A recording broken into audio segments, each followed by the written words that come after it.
দেশের টেকসই রাজনৈতিক অস্তিত্বের স্বার্থে এখন বড় অর্থনৈতিক সংস্কার প্রয়োজন।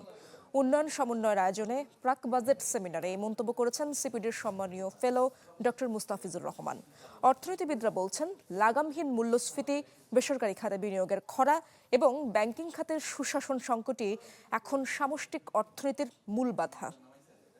নগদ নিয়ে এলো হার না মানা হার অফার। সর্বনিম্ন 10,000 টাকা রেমিটেন্স নগদে পাঠালে থাকছে স্বর্ণের হার জেতার সুযোগ। রেকর্ড খেলাপি ঋণ আর মূলধন ঘাটতির জোড়া ধাক্কায় টালমাটাল দেশের ব্যাংকিং খাত। ঋণ দেওয়ার সক্ষমতা হারিয়ে ব্যাংকগুলোর এই সংকটের ধাক্কা সরাসরি লেগেছে বিনিয়োগ ও কর্মসংস্থানে। বিশেষজ্ঞরা বলছেন, উচ্চ মূল্যস্ফীতি ও বেসরকারি বিনিয়োগের স্থবিরতাই এখন দেশের সামষ্টিক অর্থনীতির সবচেয়ে বড় দুর্বলতা। 2026-27 অর্থ বছরের বাজেট সামনে রেখে মঙ্গলবার উন্নয়ন সমন্বয় আয়োজিত এই গোল টেবিলে উঠে এলো আর্থিক খাতের এসব ক্ষত। সংকট থেকে উত্তরণে করের পরিধি বাড়ানো, খেলাপি ঋণের লাগাম টানা এবং ব্যাংক খাতের কঠোর সুশাসন প্রতিষ্ঠার জন্য আগামী বাজেটে সুনির্দিষ্ট রূপরেখা চান বক্তারা। ব্যাংকিং খাতে যে সবচেয়ে বড় যেটা কথাবার্তা চলছে, যেটা বিতর্ক বা সমালোচনা, সেটা হচ্ছে যে আমাদের নন পারফর্মিং লোন।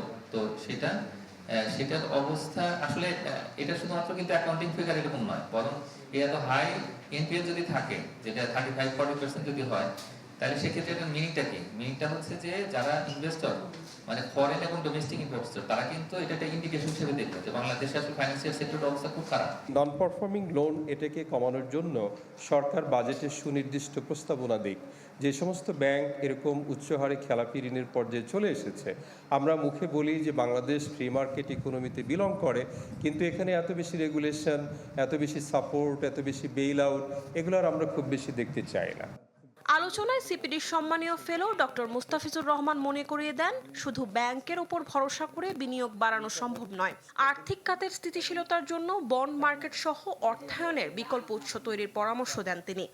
সামষ্টিক অর্থনৈতিক ব্যবস্থাপনা এবং রাজনৈতিক অর্থনীতির যে বিষয়টা, সেটা যদি আমরা ঠিক করতে পারি, তাহলে আমরা একটা ভালো আর্থিক খাতেরও সংস্কার আমরা করতে পারবো এবং সামগ্রিকভাবে ব্যাংকিং সেক্টর না, আর্থিক খাত যেটা, সেটাকে আমরা আবার সুস্থ একটা জায়গায় নিয়ে যেতে পারবো।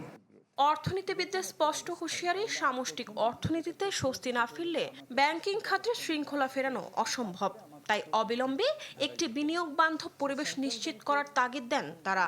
ব্যাংক থেকে এটা উদ্ভূত হয় নাই, ব্যাংক দিয়ে এটাকে সমাধানও করা যাবে না। মরিয়ম আজিজ মৌরিন, চ্যানেল 24, ঢাকা।